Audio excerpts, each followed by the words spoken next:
नमस्ते, म पुष्कर शाह, विश्व साइकल यात्री तथा सगरमाथा आरोही।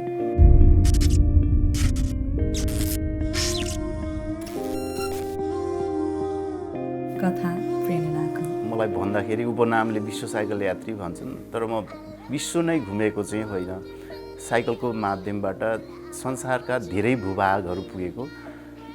मैले 2055 सालदेखि 2066 सालसम्म साइकलको माध्यमबाट 11 वर्षमा संसारका सबै महादेशको 150वटा देश घुमिसकेँ। संसारलाई दूरीकै हिसाबले नाप्ने हो भने मैले 2,21,000 किलोमिटर दूरी पार गरेँ। त्यो दूरी आफैमा भूमध्यरेखालाई आधार मान्ने हो भने संसारलाई 5.5 फनको नाप्न पुग्छ। त्यो दूरी आफैमा चन्द्रमामा एकतर्फी जान पुग्छ। म दोलखाको एउटा दुर्गम गाउँमा जन्मिएको मान्छे। साँच्चै भन्ने हो भने हामीले 4 कक्षामा ABCD पढेको। हाई स्कुल शिक्षा पुरा गरिसके पछाडि म काठमाडौँ उच्च शिक्षा अध्ययनको लागि आएँ। मेरो सपना भनेको मास्टर बन्ने थियो। मास्टर यस कारणले बन्ने कि मैले SLCमा प्राप्त गरेको सर्टिफिकेटले मलाई मास्टर विषय बाहेक अरू पढ्नै दिँदैन थियो। सुन्दाखेरि हाँस्नुहुन्छ होला तपाईँहरू। मेरो सर्टिफिकेटको अङ्क जोड्ने हो भने त्यो अङ्क सर्टिफिकेट चाहिँ अहिले पनि Guinness book of the world record भन्छौँ नि हामी, त्यसमा राख्न मिल्छ होला। 7 विषय 32।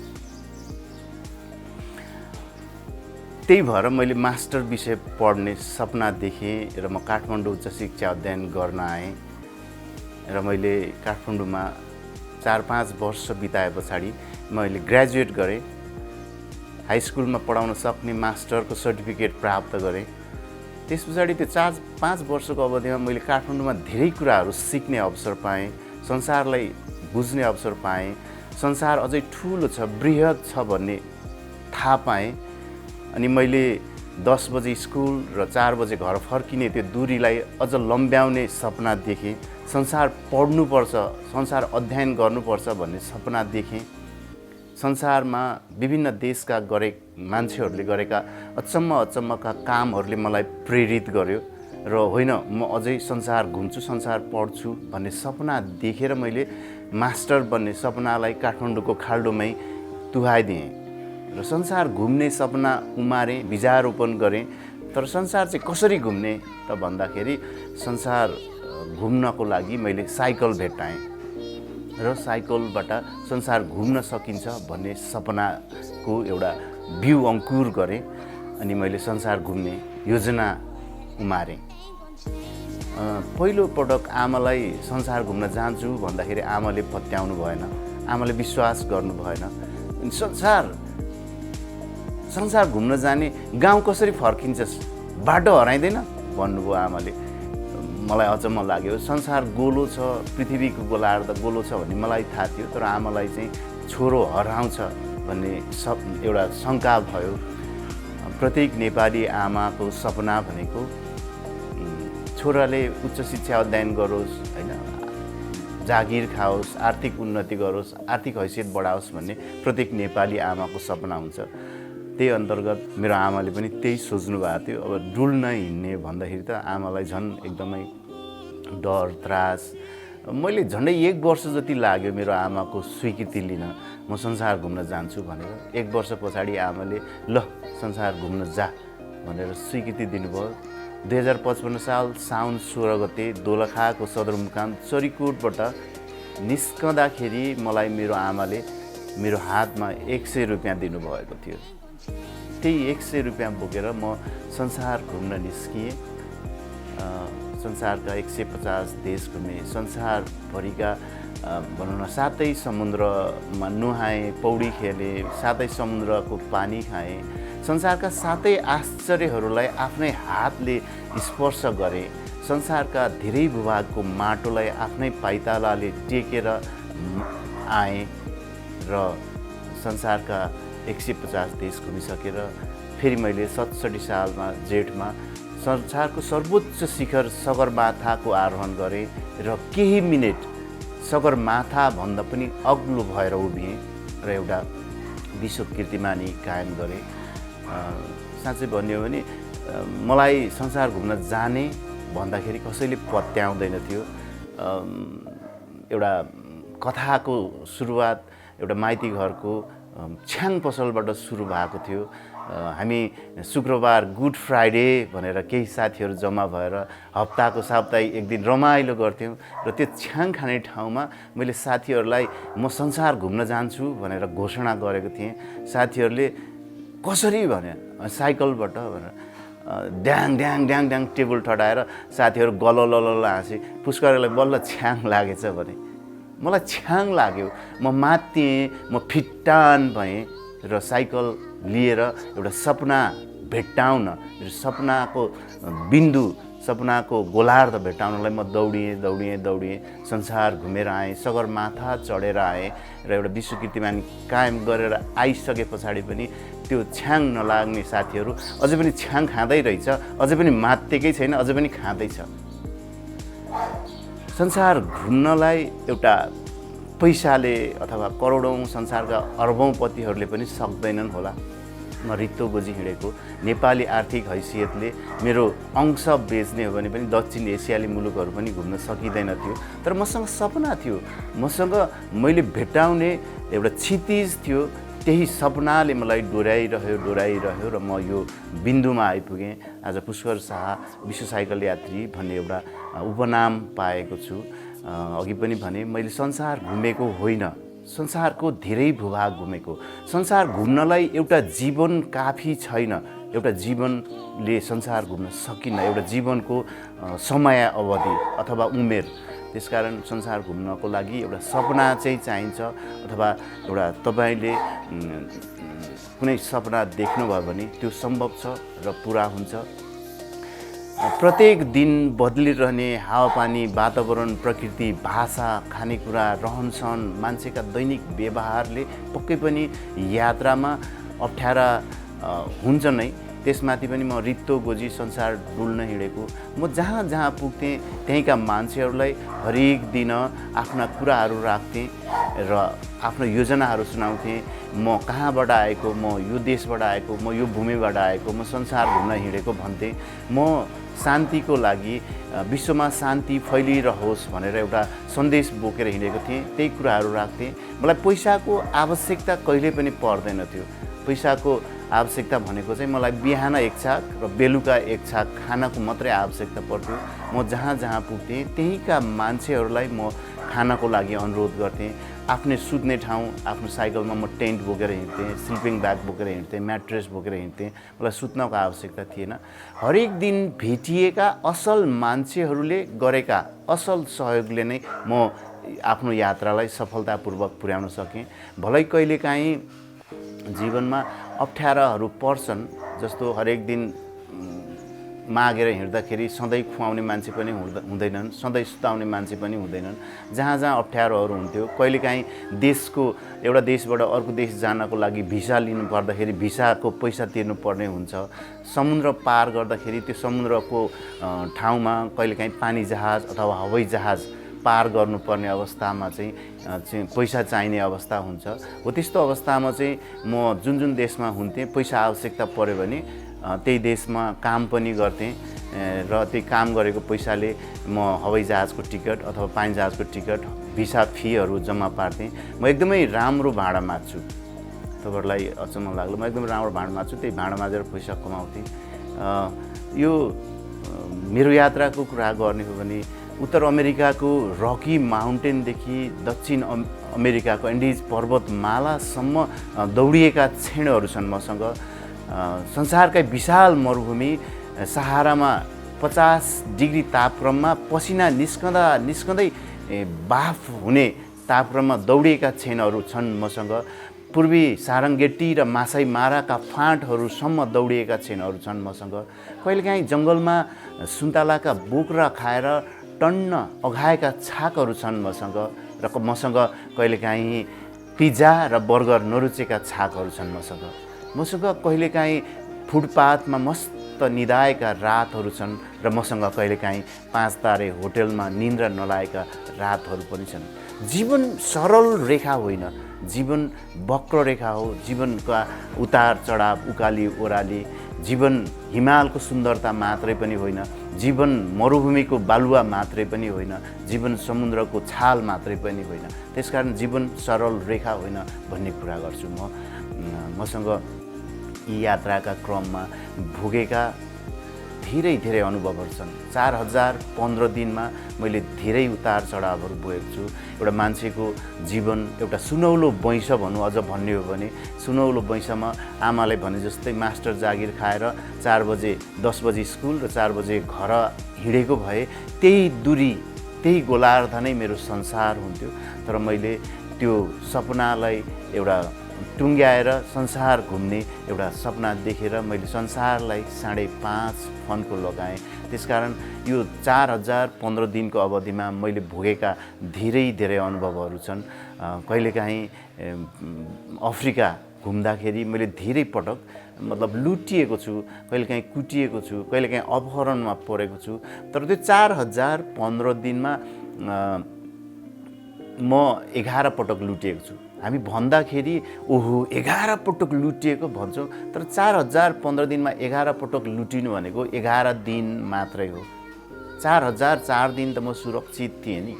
त्यसकारण म भन्छु संसारमा अझै पनि धेरै मान्छेहरू, असल मान्छेहरूको बाहुल्यता छ। हामी सञ्चार माध्यम अथवा संसारको नियम नै गलत समाचारलाई चाहिँ मुख्य समाचार बनाउने चलन भएको भएर 11 पटक लुटिएको भने म 1 पटक अपहरणमा पनि परेको छु। कयौँ पटक कन्सर्टमा पिस्तोलहरू ताकेर लुटिएका छन्। त्यसकारण नकारात्मक कुराहरू मात्रै अगाडि आउने भएको भएर म चाहिँ संसारमा असल मान्छेहरूकै बाहुल्यता छ भन्छु। त्यसकारण अझै पनि भनौँ न हामी सकारात्मक सोचहरूले नै अगाडि बढ्नुपर्छ। सकारात्मक सोचले नै राष्ट्र निर्माण, समाज निर्माणमा एउटा सबल पक्षको बाहुल्यता हुन्छ। सधैँ एउटा भनौँ न असल विचार, असल समाज निर्माणको लागि यसले ठुलो भूमिका खेल्छ। त्यो 4015 दिनमा धेरै धेरै कथाहरू छन् मसँग, धेरै रमाइला कथाहरू छन् मसँग, धेरै रोमाञ्चक कथाहरू छन् मसँग, धेरै खतरनाक कथाहरू छन् मसँग। अनि एकपटक म संयुक्त राज्य अमेरिकाबाट मेक्सिको जाँदै थिएँ। अनि मेक्सिको जाँदाखेरि धेरै मान्छेहरूले चाहिँ मलाई मेक्सिको नजानुस् भन्थे। मेक्सिको एउटा खतरनाक देश पनि हो, संयुक्त राज्य अमेरिकाको छिमेकी देश भएर पनि एकदमै अलिकति खतरनाक देश। अनि म चाहिँ मेरो यात्रामा ओहो मेक्सिकोमा अपहरण परिएला, लुटिएला, कुटिएला, मार्लान्, चोर डाका फटाहरूको उसमा परिएला भनेर त्यसरी डराउने हो भने त मैले यात्रालाई निरन्तरता दिन सक्दिनँ नि भनेर म मेक्सिको पसेँ। अनि साँझको 6:30 बजेको थियो। म चाहिँ आराम गरिरहेको थिएँ। अगस्तको महिना थियो, अझै 8-8:30 बजीसम्म घाम लाग्थ्यो। अनि म चाहिँ अझै 20-25 किलोमिटर दूरी पार गर्छु भन्ने सोच भइरहेको थियो।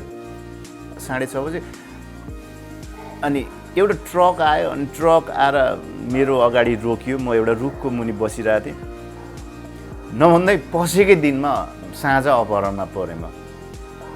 त्यो ट्रकबाट 2 जना मान्छेहरू आयो। अनि त्यस पछाडि मोटो मान्छेहरू थियो। मेरो साइकल हेऱ्यो, 1 मिनट जतिमा एउटाले छुरी निकालेर घाँटीमा छुरी राख्यो। अनि त्यस पछाडि अपहरण भयो भन्ने भइहाल्यो। अनि ट्रकभित्र हाल्यो, मलाई घुप्टो पारेर राख्यो। अनि पछाडि लात्ती राख्यो, चक्कु घाँटीमा राख्यो। अनि साइकल घद्र्याक भन्ने आवाज आयो। जो साथीहरूले साइकल पनि ल्यायो भन्ने भयो मलाई चाहिँ, छोडेन भनेर। अनि ट्रक कुदायो। अनि लामो समय पछाडि मलाई उठ भनेर यसरी कोट्यायो। अनि म त निद आएछु त्यहीँ। अनि उठेर सिटमा बसेर बाहिर हेर्छु त पुरा अन्धकार छ।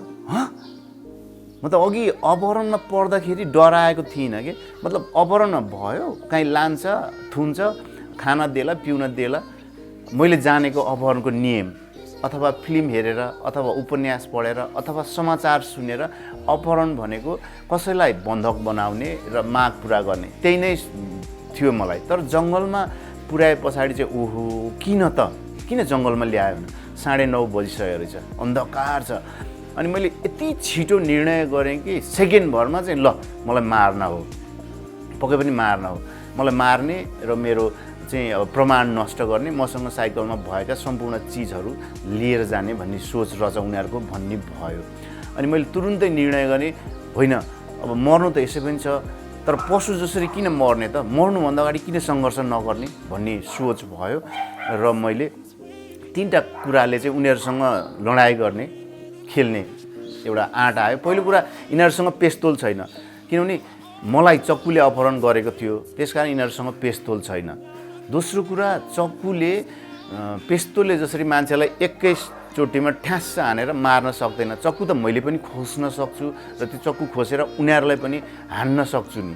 तेस्रो कुरा, यिनीहरूले मलाई ट्रकभित्र मार्दैन, किनभने 6:30 बजे अपहरण गरेको थियो, 9:30 बजिसकेको थियो भने ट्रकभित्र मार्ने भएको भए त्यो 3 घन्टामा अघि नै मारिसक्थ्यो। ट्रकभित्र पनि मार्दैन, यिनीहरू चलाक हत्यारा हो भन्ने भयो। त्यस पछाडि अनि मैले चाहिँ यिनीहरूसँग ल खेल्ने भयो, अब यसै मर्ने उसै मर्ने भन्ने भयो। अनि जसले चक्कु राखिरहेको थियो मेरो घाँटीमा, उसले ढोका खोल्यो र ट्रक बाहिर निकालेर मार्ने भयो। ढोका खोलेर बाहिर ओर्लिँदै थियो, उसले भुइँ टेक्नु अगाडि नै मैले एक लात्ती हाने, ऊ लड्यो, मोटो मान्छे थियो, लड्यो। अनि तीमाथि हाम फालेर मैले मुक्कै हिर्काएँ। 10 सेकेन्डभन्दा कम समयमा उताबाट ड्राइभर ओर्लेर आउँदाखेरि 10 सेकेन्डभन्दा कम समयमा मैले 5-7 मुक्का हानेर मैले भागेँ। यस्तो भागेछु म त लुरे थिएँ। उनीहरू मोटो भेट्दै थियो दौडेर पनि उनीहरूले त। अनि कहाँ कुदेको मलाई थाहा छैन, कुदै अनि त्यस पछाडि रोकिएँ ठ्याक्कै। अनि त्यस पछाडि त्यो काँडाहरूले कोतरेर, यस्तै हाफ टी-सर्ट साइक्लिङ ड्रेस थियो, काँडाहरूले कोतरेर अँध्यारो छ, त्यो रगत बगेको चाहिँ थाहा हुने नदेखिने। अनि त्यस पछाडि ठ्याक्कै 10 मिनट कुदेछु म। अनि त्यस पछाडि आफैलाई ज्यान बचाएकोमा धन्यवाद पुष्कर भनेर एउटा सान्त्वना दिएँ। यस्ता घटनाहरू जीवन यात्राका क्रममा, अघि भने नि मैले, जीवन सरल रेखा होइन, यस्ता कैयौँ घटनाहरू छन् जीवनको यात्राको क्रममा। हामी कहिलेकाहीँ एक दिन को यात्रा हिँड्दा त कति गाह्रो हुन्छ, घर छोडेर हिँड्दा त कति गाह्रो हुन्छ। त्यसकारण मैले यो छोटो समयमा यहाँहरूलाई यी सबै कुराहरूको 4,015 दिनको कथाहरू त सुनाउन सक्दिनँ। पछिल्लो समय हामी कोभिड-19 को कारणले देशभरि एउटा जटिल अवस्था आएको छ। विशेष गरी साना गरिब मान्छेहरू अथवा बेरोजगार, दैनिकी रोजगारी गरेर जीवन गुजारा गर्ने मान्छेहरू एकदमै अप्ठ्यारामा छन्। 5-6 महिनादेखि हामी ती सडकमा प्लास्टिक टिप्ने मान्छेहरूलाई हामी चाहिँ एउटा तातो खाना भन्ने एउटा हाम्रो टिम छ। विशेष गरी साइकल यात्रीहरूको समूहले चाहिँ तातो खाना भनेर बाँड्छौँ। लगनखेल र ठमेलमा हामी ठमेलमा सडक मजदुरहरू र लगनखेलको महालक्ष्मी थानमा पनि प्लास्टिक टिप्ने मान्छेहरूलाई चाहिँ हामी दैनिक रूपमा तातो खाना खुवाउने गरिरहेको छौँ। यो लगभग 5 महिना निरन्तर चलिराखेको छ यो खाना। यो एउटा इच्छा शक्ति र गन्तव्यको कथा हो र यो एउटा सपना र सफलताको कथा हो। एउटा मान्छेले चाह्यो भने साइकलबाट संसारलाई कैयौँ फन्को लगाउन सक्छ र एउटा मान्छेले चाह्यो भने सगरमाथालाई पनि एकैछिन होचो बनाउन सक्छ।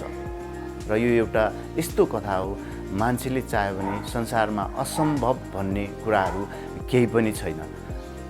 मैले संसारका सबै देशहरू त घुमिनँ, तर 4,015 दिन घुम्दाखेरि मैले जहाँ पुगेँ त्यहाँ एउटै सूर्य देखेँ, त्यहाँ एउटै चन्द्रमा उदाएको देखेँ, त्यहाँ एउटै आकाश देखेँ, त्यहाँ एउटै पृथ्वी देखेँ।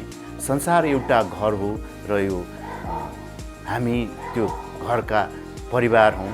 विश्वमा शान्ति फैलिरहोस्। धन्यवाद।